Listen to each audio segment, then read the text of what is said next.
Globalization by Alamin Ali. Globalization refers to the interconnectedness and interdependence of economies, cultures, political systems, and societies across the globe. Ang globalization po ay ang pagiging connected ng economies, culture, political system, and societies sa buong mundo. Nagiging connected tayo sa iba't ibang bansa through technology, communication, transportation, and international trade. Mayroong mga example ang globalization. Ang una ay economic integration, cultural exchange, political and social implications, technological advancement. Sa economic integration, meron tayong global supply chains. Yung ginagamit po natin na gadgets, lalong-lalo na itong famous Apple, products like iPhones, iPads, and Mac computers, hindi po ito sa isang lugar lang ginagawa. Sa China po ito ina-assemble, pero ini-invent po ito sa California. Dito po lumalabas yung globalization or pagka-connected ng iba't ibang bansa. Free trade agreements. Nag-reduce po ang sinasabing dalawang bansa ng trade barriers para tumaas ang economic growth nila, which is good kasi magkakaroon ng benefit ang consumers. They will have access to a wider variety of goods and services at lower price. Meron tayong global financial markets. Ang Wall Street from New York and the London Stock Exchange can access a larger pool of investors and they can raise capital more easily from around the world. Nakaka-attract po sila ng financial innovation and development because they are transparent in communicating with other companies. Second, we have cultural exchange. Example po dyan ay ang film entertainment. Hollywood movies like Marvel. Hindi lang po sa isang country pinapalabas ang Hollywood movie kundi sa buong mundo. People are gonna talk about it. Pag-uusapan nila kung nagustuhan ba nila ang movie o hindi. So that's when globalization happens. Another example is cuisine. Sushi restaurants in the United States and Italian pizzerias in Japan illustrate how global food tastes and preferences transcend national borders. So hindi mawawala sa example ng cultural exchange ang social media.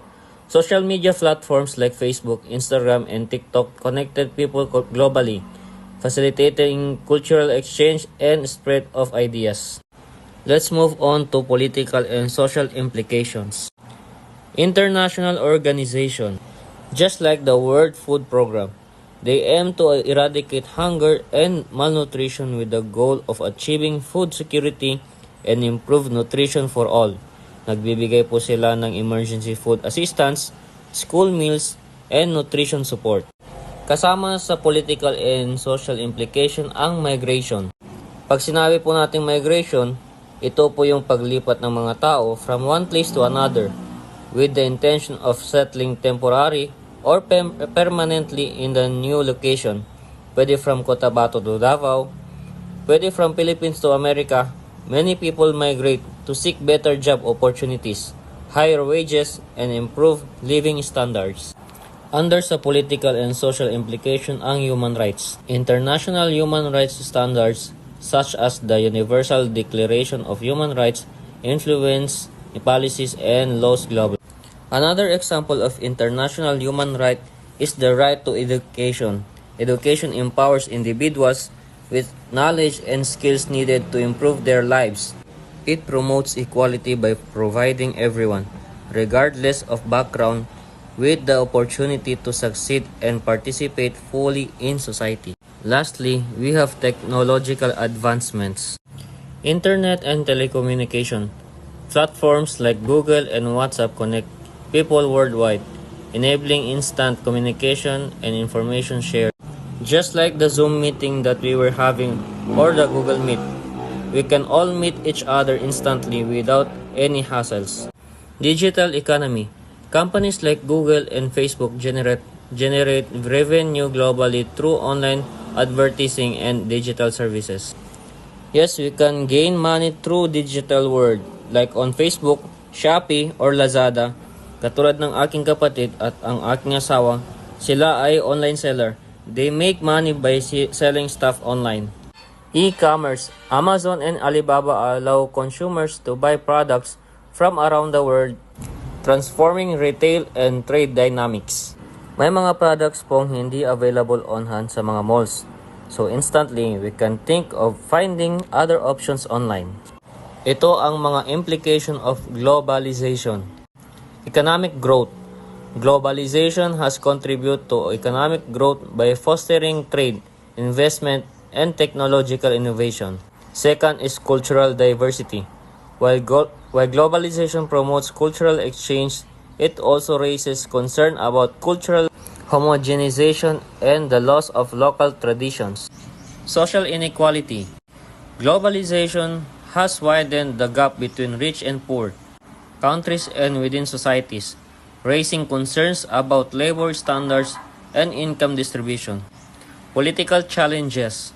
Global issues like climate change and cybersecurity require international cooperation, challenging traditional notions of sovereignty. That's all for my report. Thank you for listening. Hello everyone, I am Heidi D. Ali. My topic today is about how government influence competitiveness.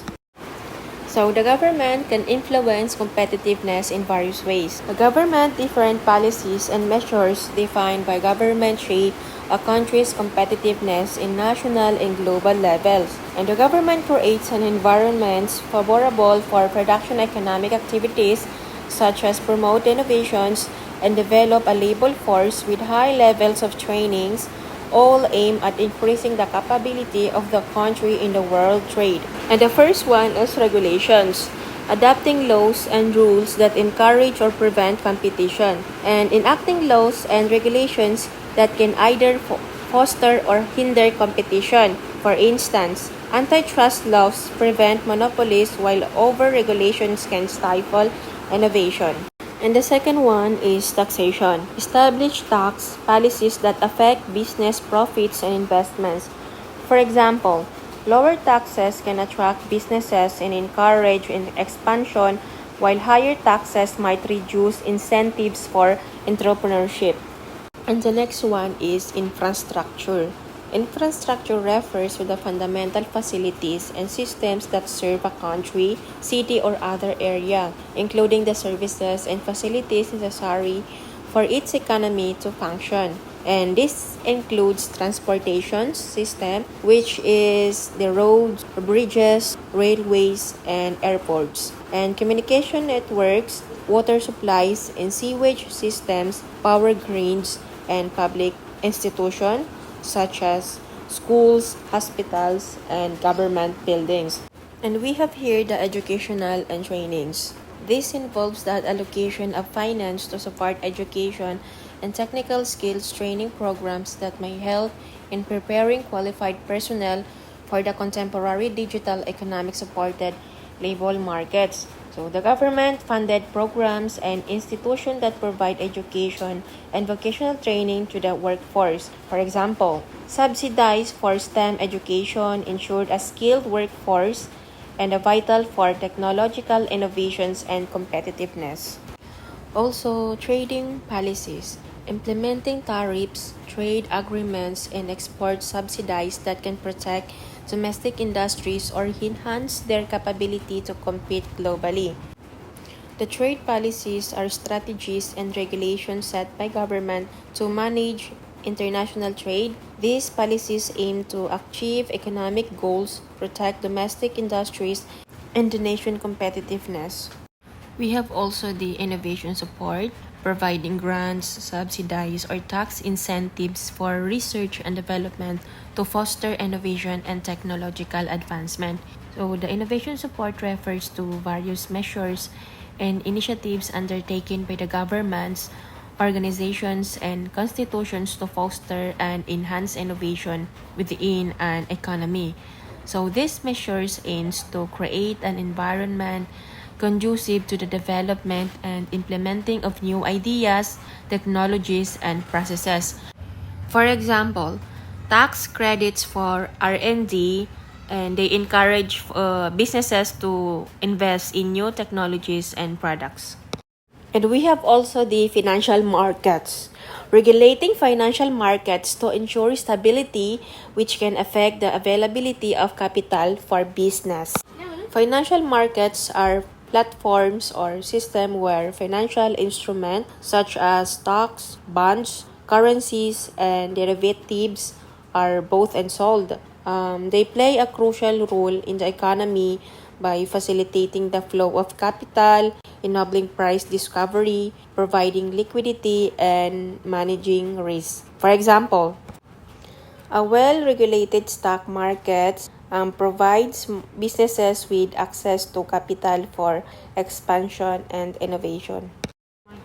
And also the public services, ensuring efficient public services like healthcare and security that contribute to a stable environment where businesses can thrive.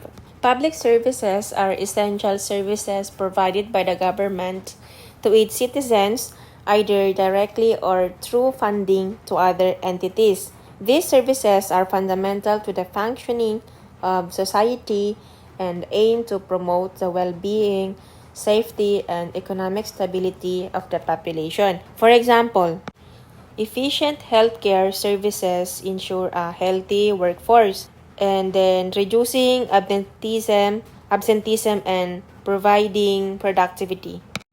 And of course, the environmental regulations, balancing environmental protections with industrial competitiveness, which can affect operational cost and market positioning. Environmental regulations are laws and rules enacted by government to protect the environment from harm caused by human activities. So these regulations aim to prevent pollution, conserve natural resources, and ensure sustainable development. For example, emission standards push companies to adopt cleaner technologies, potentially leading to innovations that enhance competitiveness. Last one is intellectual properties. Protecting intellectual properties rights to encourage innovations while ensuring fair competition. Intellectual properties or IP refers to legal rights that protect creations of the mind, allowing creators to control and benefit from their inventions and works. For example, literary works and trademarks. To fully understand this topic about how government influence competitiveness, the government actions may boost competitiveness by enabling good business conditions, but at the same time, they may create problems when overly restricted or burdensome policies are introduced. To ensure sustainable economic growth and innovation, there should be balance in the influences by which effective governance is governed. And that would be all. Assalamualaikum and good day. I'm Rohana Faiza B. Andar from Group 10 and my topic to present is the brief history of globalization. So globalization can be traced back to the Silk Roads, 1st century BC to 5th century AD and 13th to 14th centuries AD, where silk from China started to appear in Rome. Later, spices was also included in the trade. However, the fall of both empires led to the closing of the Silk Road, which was later opened by Marco Polo in the rise of the Mongols. The spice route, 17th to 15th centuries. Spices were traded with the spread of Islam, and it was mainly traded by sea. By the early 19th century, Muslim traders already dominated Mediterranean and Indian Ocean trade. These spices include cloves, nutmeg, and mace, which originated in the Maluku Islands of Indonesia. Like silk, spices were luxury items which is low in demand and low in trade volume. 15th to 18th centuries called the Age of Discovery, where European explorers connected east and west and accidentally discovered the Americas. The circumnavigation by Magellan opened the door to the Spice Islands, cutting out the Arab and Italian middlemen. Major strides in knowledge in the fields of astronomy, mechanics, physics, and shipping led to the so-called scientific revolution. After the Age of Discovery came the first wave of globalization, 19th century to 1914, where the Great Britain had started to dominate the world geographically through the establishment of the British Empire and technologically with innovations like the steam engine, the industrial weaving machine, and more. This marked the first industrial revolution. With increased trade, financial system also became increasingly interconnected. The rich could invest in foreign endeavors like railways, canals, and mines. However, there are also negative sides to the first wave of globalization. Most of the profitable ventures were confined to Western countries, and other countries lacked access to the capital and technology to make globalization worthwhile. Additionally, many workers did not thrive under the harsh conditions required by industrialization and globalization. After the first wave of globalization came the World Wars. In 1914, World War I started. After 1939 to 1945 came the World War II. Borders were closed, millions of people died, and globalization stopped. After the World War came the second and third wave of globalization. The second industrial revolution dominated by US with the help of technology like planes and cars. The establishment of General Agreement on Tariffs and Trade (GATT) and later replaced with the World Trade Organization (WTO) encouraged nations all over the world to enter into free trade agreements. Even China became part of the WTO and started to manufacture for the world. A new technology from the third industrial revolution, the internet, connected people all over the world in an even more direct way. This internet also allowed for further global integration of value chains, where you could do R&D in one country, sourcing in others, production in yet another, and distribution all over the world. Now came the modern globalization, where the new frontier of globalization is the cyber world, dominated by US and China, where there is a boom in e-commerce, digital services, and 3D printing. That's all. Thank you. Global business practice. We will discuss the following: globalization across different cultures, manners, and prejudice, women in the international workforce, and Japanese approaches. Globalization across different cultures. Globalization refers to the process by which different cultures interact, influence, and sometimes blend with each other as a result of increased global interconnectedness. It is driven by advancements in communication, transportation, trade, and the widespread influence of media and technology. Here are the key aspects of cultural globalization: cultural exchange, media and entertainment. Movies, music, television shows, and other forms of entertainment are shared across borders, exposing people to different cultures and ideas. Tourism. Travel allows people to experience different cultures firsthand, promoting cultural understanding and exchange. Cultural diffusion. Cuisine. Foods from different cultures become popular worldwide, leading to the fusion of culinary traditions. Fashion. Clothing styles and fashion trends are influenced by different cultures, often blending traditional and modern elements. Language and communication. Language learning. People learn new languages to communicate and engage with different cultures. English has become a global lingua franca, facilitating international communication. Social media. Platforms like Facebook, Twitter, and Instagram enable people to share cultural experiences and ideas instantly. Cultural homogenization, westernization. The spread of Western culture and values, often through media and multinational corporations, can lead to the homogenization of cultures. Local traditions and practices may be overshadowed by dominant global cultures. Global brands. The presence of global brands like McDonald's, Starbucks, and Coca Cola in different countries exemplifies cultural homogenization. Cultural preservation and revival. Heritage protection. Efforts to preserve and promote cultural heritage and traditions are important in the face of globalization. UNESCO World Heritage Sites and cultural festivals play a role in this. Revival movements. There are movements to revive and promote indigenous languages, arts, and practices that may be threatened by globalization. Cultural adaptation. Hybrid cultures. The blending of different cultural elements leads to the creation of hybrid cultures where people adopt and adapt aspects of various traditions. Cultural sensitivity. As cultures interact, there is a growing awareness and sensitivity to cultural differences, promoting inclusivity and respect. Global cultural institutions, international organizations, institutions like UNESCO and the International Council on Monuments and Sites work to protect cultural diversity and heritage.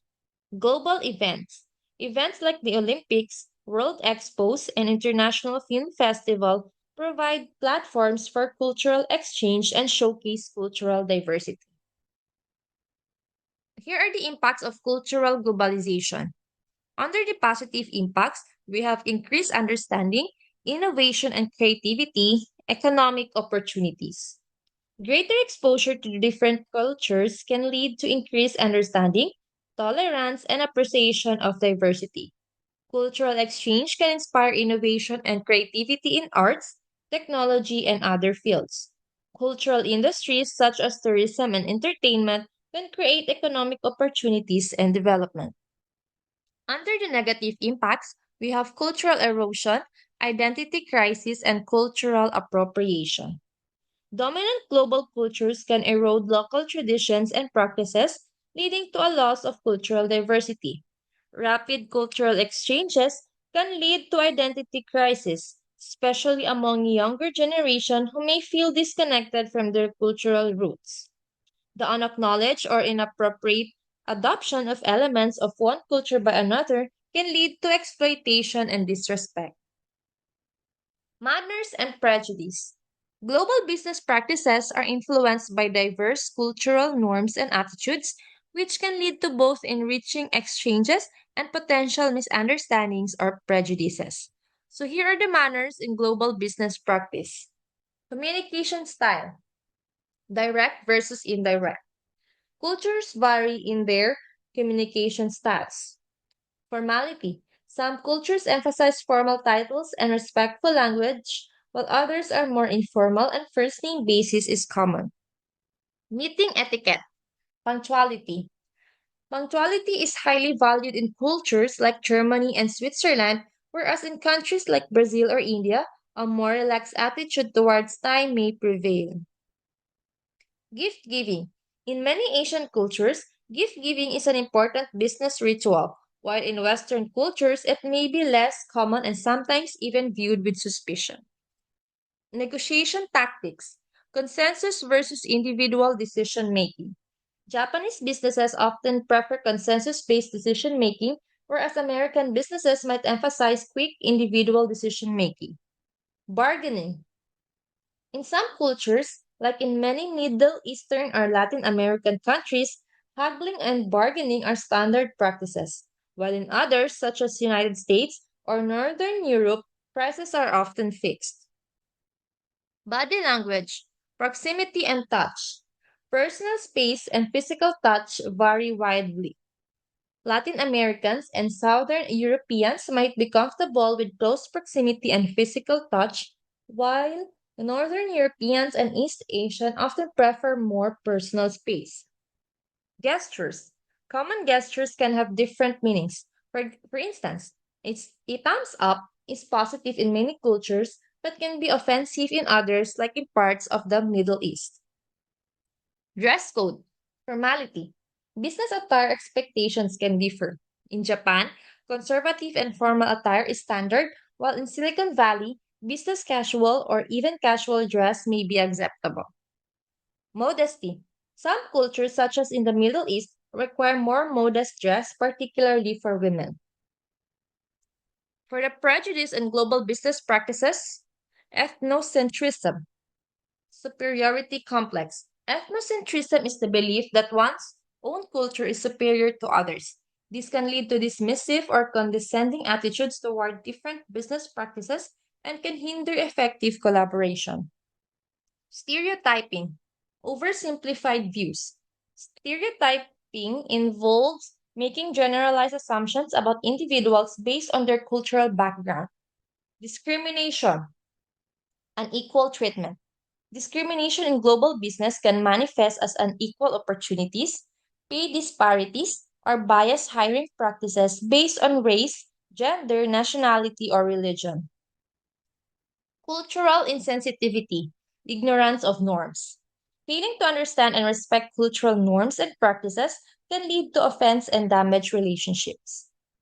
Language barriers, miscommunication. Language barriers can lead to misunderstanding and errors. Here are the strategies to mitigate prejudice and promote manners.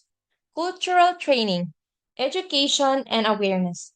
Providing cultural training for employees can enhance understanding and respect for different business practices and reduce ethnocentric attitudes. Inclusive policies, diversity and inclusion. Implementing and enforcing policies that promote diversity and inclusion can help mitigate discrimination and create a more equitable work environment. Active listening, empathy, and respect. Encouraging active listening and empathy can help build stronger and more respectful business relationships. Local partnership, engaging locals. Collaborating with local partners who understand the cultural context can improve business practices and reduce cultural missteps. Language learning, communication skills. Encouraging language learning and providing translation services can enhance communication and reduce misunderstanding. Women in the international workforce.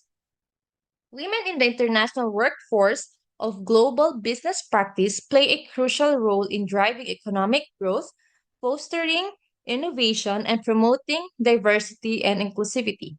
However, they also face unique challenges and opportunities. So, here are the challenges of women in the international workforce: gender discrimination, pay gap. Women often face a gender pay gap, earning less than their male counterparts for similar roles and responsibilities. Glass ceiling. Many women encounter a glass ceiling, an invisible barrier that prevents them from advancing to higher level positions within organization. Cultural barriers, stereotypes, and bias. In some cultures, traditional gender roles and stereotypes can hinder women's career progression and limit their opportunities. Work life balance. Balancing work and family responsibilities can be particularly challenging for women, especially in cultures where they are expected to fulfill primary caregiving roles. Representation. Underrepresentation in leadership. Women are often underrepresented in senior leadership positions and boardrooms, which can limit their influence and decision making power. Sector segregation. Women may be concentrated in certain sectors or roles, often those that are lower paying or perceived as less prestigious. Workplace harassment, sexual harassment. Women are more likely to experience sexual harassment in the workplace, which can create hostile work environments and affect their career progression. Gender based violence. In some regions, women face the risk of gender based violence, which can impact their safety and well being at work. Here are the opportunities: diversity and inclusion initiatives, corporate policies. Many multinational companies are implementing diversity and inclusion policies to promote gender equality and create supportive environments for women. Mentorship and sponsorship programs. These programs can help women build networks, gain access to career development opportunities, and advance into leadership roles. Global talent pool. Access to global markets. Women in the international workforce have the opportunity to work in diverse and dynamic markets, gaining valuable cross cultural experience and skills. Remote work opportunities. The rise of remote work and digital nomadism allows women to work for international companies from anywhere, providing greater flexibility and work life balance. Entrepreneurship.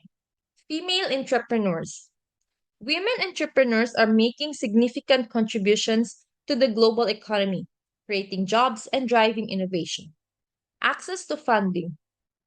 Initiatives and organizations that provide funding and support for women owned businesses are helping to level the playing field. Leadership development, training and development programs. Leadership training and professional development programs tailored for women can help them build the skills and confidence needed to take on leadership roles. Role models and representation. Visibility of successful women leaders can inspire and motivate other women to pursue similar paths. International organizations and networks. Women's networks.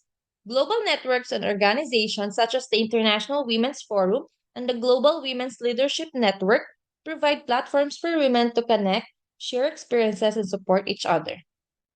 Advocacy and policy change. International organizations, including the United Nations and the World Economic Forum, advocate for gender equality and the empowerment of women in the workforce. We have also the examples of progress. Corporate leadership, female CEOs. The number of women leading major corporations is gradually increasing, setting important precedents. Board representation. Many countries and companies are setting targets or quotas to increase the representation of women on corporate boards. Government initiatives, policies, and legislation. Governments in various countries are enacting policies and legislation to promote gender equality in the workplace, such as equal pay laws, parental leave policies, and anti discrimination regulations.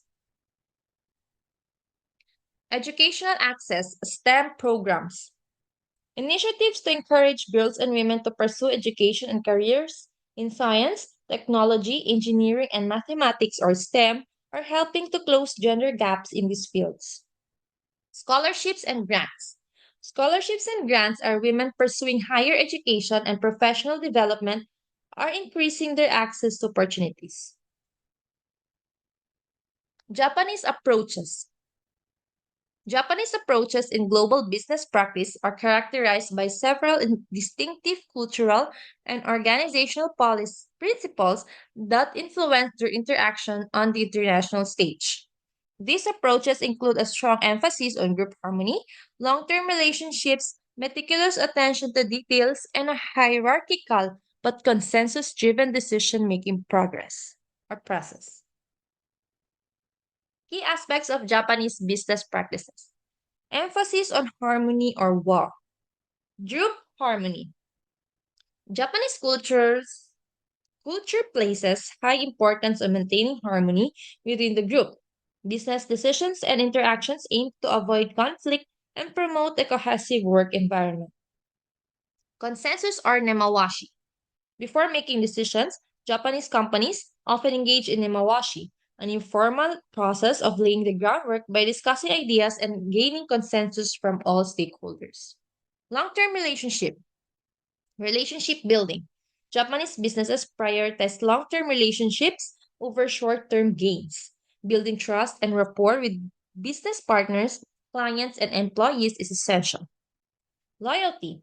There's a strong sense of loyalty and commitment with Japanese companies, often reflected in lifelong employment practices and long term contracts with business partners. Attention to detail and quality or kaizen. Continuous improvement. The concept of kaizen or continuous improvement is central to Japanese business practices. Companies focus on incremental improvements in processes, products, and services. Quality control. High standards of quality control are maintained through meticulous attention to detail and rigorous quality assurance processes. Decision making process. Bottom up approach. Decision making often involves input from various levels within the organization. Junior employees and middle management play a significant role in the process, ensuring that decisions are well rounded and considerate to different perspectives. Slow but thorough. Decision making can be slower due to the emphasis on thorough discussion and consensus building. However, this approach aims to produce well considered and sustainable decisions. Hierarchical structure. Respect for hierarchy. Japanese companies have a clear hierarchical structure with respect for seniority and authority. However, this hierarchy is balanced with a collaborative approach to decision making. Seniority based promotion. Promotions are often based on seniority and tenure rather than solely on performance. This can foster loyalty but may also impact the pace of innovation and change. Communication style. Indirect communication. Japanese communication tends to be indirect and subtle. Reading between the lines and understanding nonverbal cues are important skills in Japanese business interaction. Politeness and formality. Politeness and formality are valued with specific etiquette for greetings, business card exchanges, and other interactions. Work etiquette. Dedication. Japanese employees are known for their strong work ethic and dedication to their companies. Long working hours and high level of commitment are common. Teamwork. Teamwork and collective effort are emphasized, with a focus on the success of the group rather than individual achievements. Adaptation to global business. Global strategies. Japanese companies increasingly adapt their practices to suit international markets, balancing traditional approaches with more flexible global strategies. Cultural sensitivity. Japanese businesses are mindful of cultural differences and often invest in understanding and respecting the cultural norms of countries they operate. Here are the examples of Japanese companies in global businesses. We have the Toyota, Sony, Mitsubishi, and SoftBank. Thank you.